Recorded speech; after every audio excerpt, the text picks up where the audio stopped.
एक बार फिर आपका स्वागत है। इस बीच राष्ट्रीय पिछड़ा वर्ग आयोग ने मुसलमानों को ब्लैंकेट रिजर्वेशन के मुद्दे पर कर्नाटक के चीफ सेक्रेटरी को नोटिस भेजा है। इस रिजर्वेशन से मुस्लिम समुदाय को शिक्षण संस्थानों और सरकारी नौकरियों में आरक्षण मिलना है।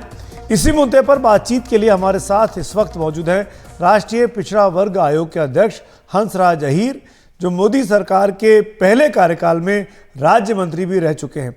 अहीर साहब, बहुत बहुत धन्यवाद वक्त निकालने के लिए। मेरा पहला सवाल यही है, आपने कर्नाटक के मुख्य सचिव को क्यों तलब किया है? नहीं, हमने तलब नहीं किया है। हम कर्नाटक सरकार के मुख्य सचिव को पत्राचार कर रहे हैं और हम उनसे पिछले 6 माह से पता कर रहे हैं कि किस आधार पे आपने पूरे राज्य में 100% मुस्लिम भाइयों को ओबीसी का आरक्षण क्यों दे दिया है, किस आधार पे दिया है। और दूसरी बात एक है कि ऐसे भी उसमें कर्नाटक सरकार में ओबीसी को 32% आरक्षण दिया जाता है। ओबीसी के लिए 32 का उन्होंने बाइफर्केशन किया हुआ है। उसमें कैटेगरी 1 भी है, कैटेगरी 2A भी है और कैटेगरी 2B भी है।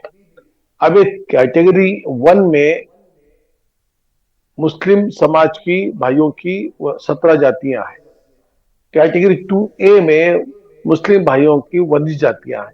इसके बावजूद फिर उन्होंने कैटेगरी 2B में 4% का आरक्षण ऑल मुस्लिमों को दे दिया है।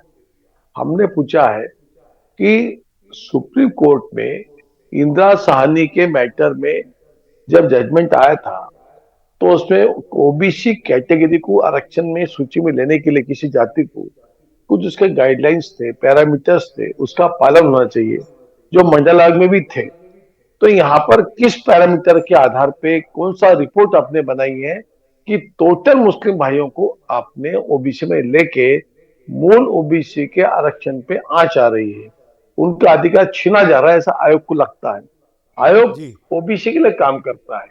आयोग नहीं चाहता कि किसी विशिष्ट वर्ग को ओबीसी का आरक्षण छीन कर दिया जाए। ये भावना के साथ में हम बार बार कर्नाटक के मुख्यमंत्री सिद्धरामैया जी ने बयान जारी कर बाकायदा सोशल मीडिया पे ये कहा है कि बीजेपी उन पे गलत एलिगेशन लगा रही है, झूठ बोल रही है, और ये जो रिजर्वेशन 2B कैटेगरी में है ये तो 1974 से चला आ रहा है। ये उनका तर्क है। नहीं, उनका कहना अलग है। मैं बीजेपी का प्रवक्ता नहीं हूं, मैं ओबीसी कमीशन का चेयरपर्सन हूं और मुझे जो अधिकार दिए हैं विद्यमान सरकार प्रधानमंत्री जी के कार्यकाल में कि मुझे आयोग को बहुत ज्यादा अधिकार है। सो मोटो मैं ये पूछ सकता हूं कि तुमने ऐसे कैसे टोटल मुस्लिम भाइयों को आपने ओबीसी में दे दिया है और मूल ओबीसी का अधिकार छीना है। मैं इल्जाम नहीं लगा रहा हूं। अगर 90 से दे रहे हैं, 94 से दे रहे हैं, 84 से दे रहे हैं तो दे रहे होंगे, मुझे उसको लेन देन कुछ भी। मैं वर्तमान की स्थिति की बात बता रहा हूँ। उन्होंने मुझे लिख के देना चाहिए ना कि किस आधार पे दे रहे हैं। मैं तो कुछ नहीं पूछ रहा हूँ कि उसका बेस बताइए, जो बेस होना चाहिए।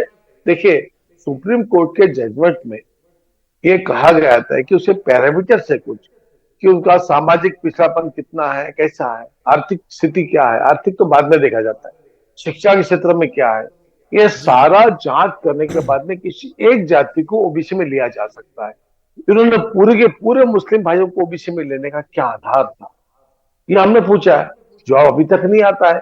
हमने बार बार लिखा, आखिर में हमने 16 जनवरी को भी चिट्ठी लिखी 23 में, उसका जवाब नहीं आया। हमने फिर उनको कॉल किया, उनके अधिकारी आए, फिर अभी 21 फरवरी को आए थे। फिर 21 फरवरी को हमने पूछा, मैंने जवाब क्यों लिख कर लाया, नहीं लाया था। फिर हमने उनको तुरंत कहा कि 2 दिन में जवाब भेजा।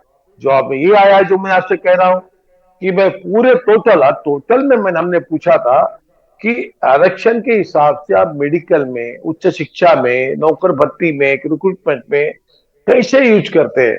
तो एक जवाब जो आया मेडिकल का बड़ा गंभीर है, मैं बता रहा हूँ, बहुत गंभीर जवाब है। इसमें जब ओबीसी में मुस्लिम भाइयों को 4% आरक्षण दिया है 2B में, और वो 2B में जब अगर 4% आरक्षण दिया है तो मेडिकल का मैंने आरक्षण निकाला उनका, तो टोटल उन्होंने अभी तक 930 सीटें पीजी की आई है, पोस्ट ग्रेजुएशन की आई है, मेडिकल की। उसमें से 930 में से 150 सीटें मुस्लिम भाइयों को दे दी उन्होंने। ये होगा 17% का आरक्षण। 32 में से 17% आरक्षण अगर आपने मेडिकल कॉलेज में पीजी के लिए जी। अगर अल्पसंख्यक भाइयों को दिया है, तो बताइए ये मूल ओबीसी के साथ अन्याय हो रहा है नहीं हो रहा? उनको उनके जवाब में दो, उनका जवाब मेरे पास में राइटिंग में है। और पीजी का दिया, यूजी का दिया नहीं, यूजी में भी ऐसे लफड़ा होगा।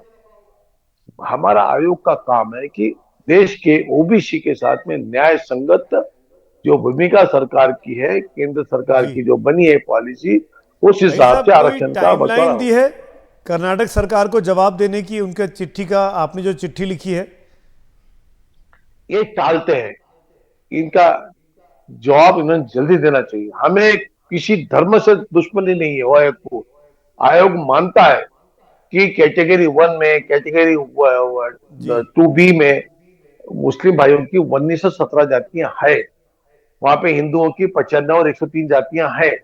ये सब चलेगा, लेकिन पूरे मुस्लिमों को अगर आपने आरक्षण दे दिया है, तो ये तो आयोग को प्रश्न पूछना ही पड़ेगा।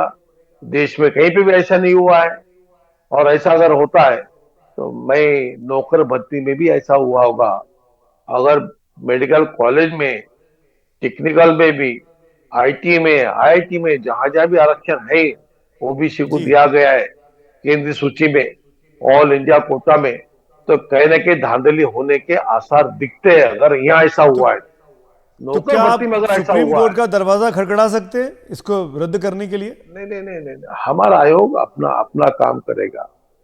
अगर जनता में किसी को लगा कि अन्याय हुआ है, वो जी। पब्लिक में जिसको जाना हो जा सके, पिटीशन कर सकते हैं, जा सकते हैं, उनको जाना है। हम नहीं जाएंगे, हम अपने अधिकार से नोटिस देंगे। हमारा काम है, जो मुझे अधिकार प्राप्त है चेयरपर्सन के रूप में, उस अधिकार से जी। मैं इसको दुरुस्त करना चाहता हूँ, दुरुस्त करूंगा। बस ये मुझे चलिए, करना है। हंसराज अहीर जी, बहुत बहुत धन्यवाद हमसे बात करने के लिए। वक्त की कमी है मेरे जी, पास, लेकिन कुल मिलाकर राष्ट्रीय थैंक यू। पिछड़ा वर्ग आयोग ने कर्नाटक सरकार के मुसलमानों को आरक्षण देने के मामले पर उनसे अब जवाब तलब किया है।